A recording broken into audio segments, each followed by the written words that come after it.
off with this tracer that's going to look like an egg with some florals around the bottom.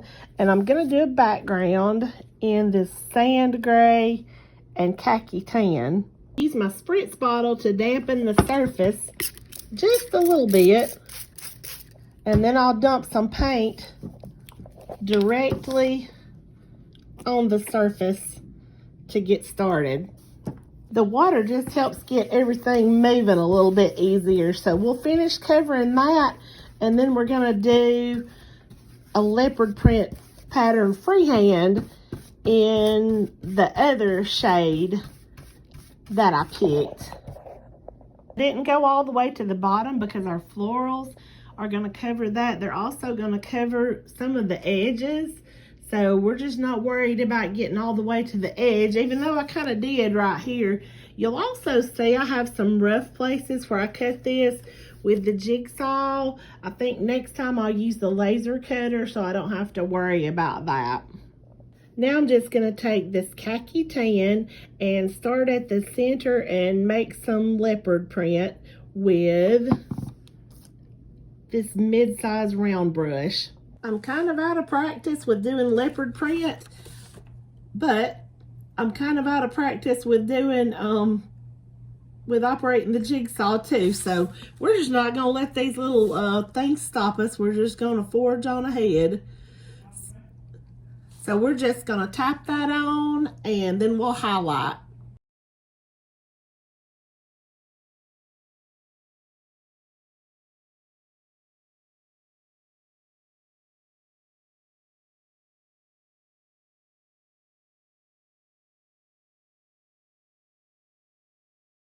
Now I'm just going to go in with a slightly smaller brush and just highlight here and there with some white.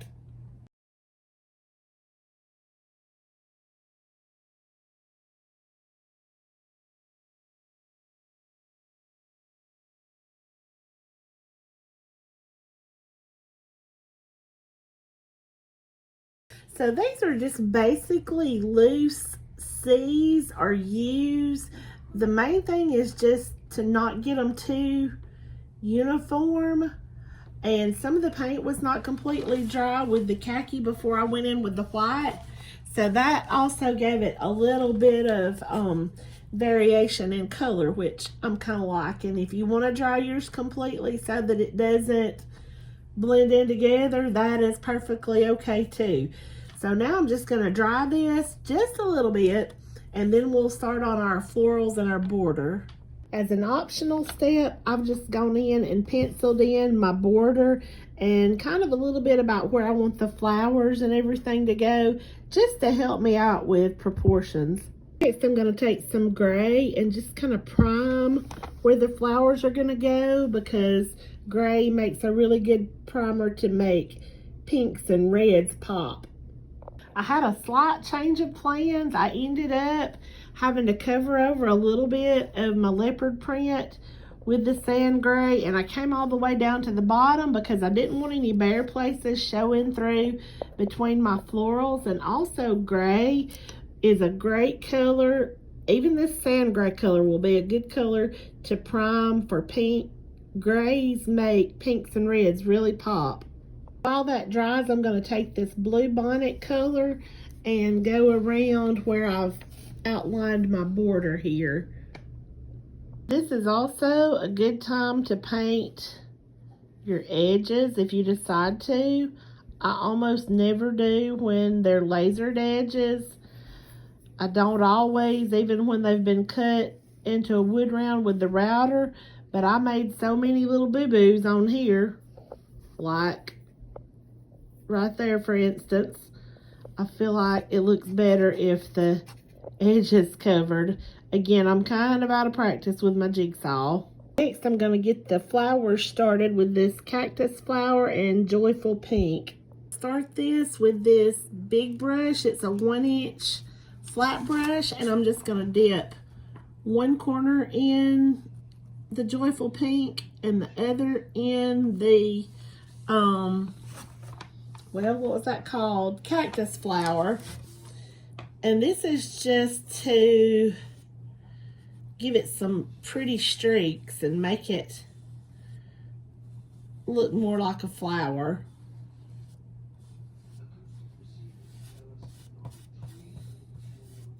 And right now we're just basically making a rough circle of a shape, and then we're going to go in and we'll highlight later to kind of bring it to what it needs to look like in the end. For right now, we're just getting that little bit of variation in the color just to make it look pretty and flowery. And I mentioned how I cut this with my jigsaw instead of my laser, and you might be wondering why I did that. It's because this is not a file that I made. It belongs to somebody else, and it was not in SVG format so that I could use it with the laser, and I could probably draw one off and make an SVG, but I haven't done that, and so that's also why I won't be able to give this file to you or even sell it to you because I don't own it. But what I can do, I will link it in the description box so that you can go to this website, and I actually got it from Etsy, so you could get it for yourself if you want it. I just don't personally have it, or I would give it to you. So anyway, that's the reason for that. Probably if I make some of these for sale, I mean, I can't, again, sell the file. It'll just be the wood blank. But I will probably convert it to an SVG file and cut it on the laser, because that is a whole lot easier.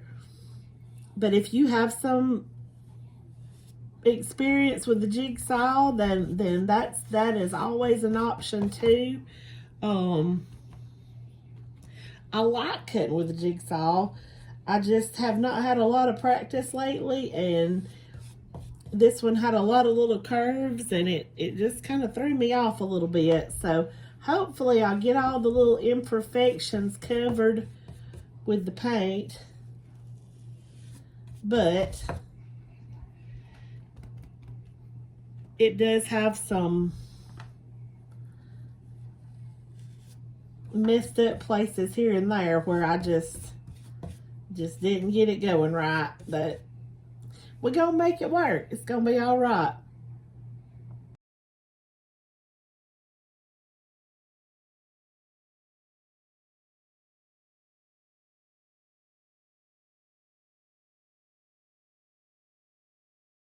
Then you can just take the end of a paintbrush and some black paint and just dot in some centers for your flower,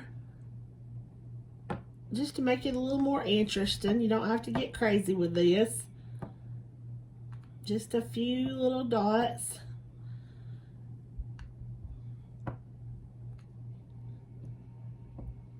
They can even be in varying sizes. So if you want to do that, don't dip it every time. If you do want them uniform, dip it every time. And then I think that's going to be enough of that. And then I'll just go in and highlight with some white, just using like a little C shape. Some C's and squiggles to give the flowers a little more form. So just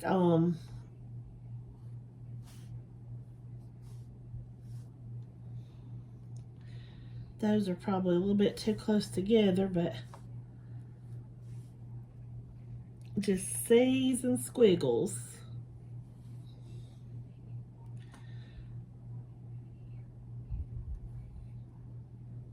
Just to form the petals and stuff.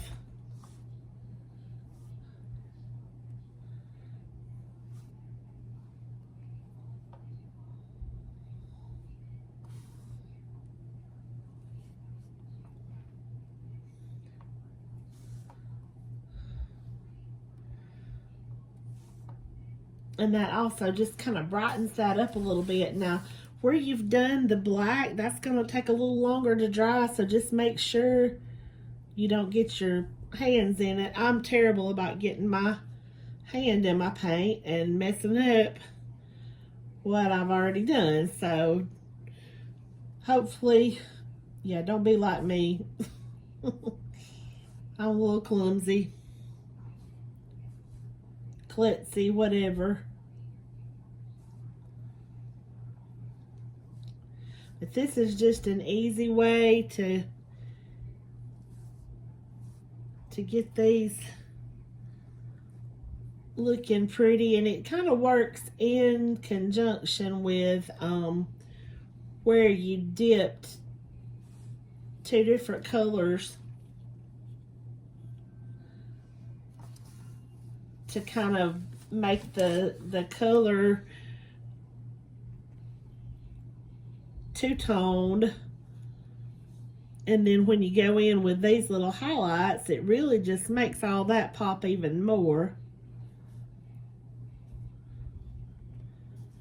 So just here and there. This one almost had what you would need just from the brush strokes of the paint, but still, you want to give it a little something something.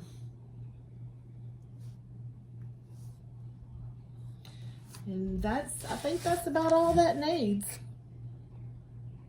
I'm just gonna leave this to dry for just a little bit. I have some errands to run, and then I'm gonna come back and, well, touch up where I messed up that leopard print right there and start on the greenery. I'm just gonna take this little Posca paint pen in white and draw in the eucalyptus before I paint it. Next, I'll use some aloe and some thicket to fill that in.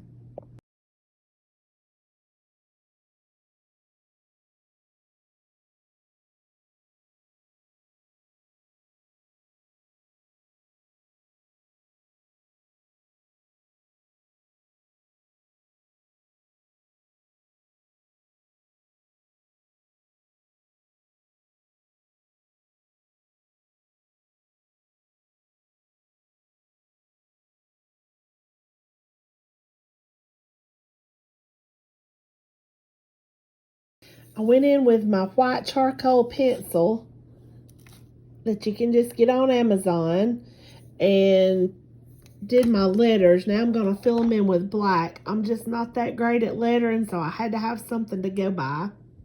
And there's my not great lettering. I think I should have gone with my first inclination and done my letters on the laser, but anyway, not great, but I guess it's presentable. Now all I have to do is a little outlining and we're done. Okay, so in spite of my not so great lettering, we're getting there. I had to extend the blue a little bit toward the center because I had somehow misshapen the egg. You couldn't tell that it was an egg shape, and it's still not exact, but I think once we get our outlines in, it's going to be okay. So now I'm just going to use this little tiny brush to go in with black around the flowers and the leaves and just give it some outlines and accents. And you can do your outlining with a little fine tip pen, but for myself, I just seem to always like it a little bit better when I do it with a brush.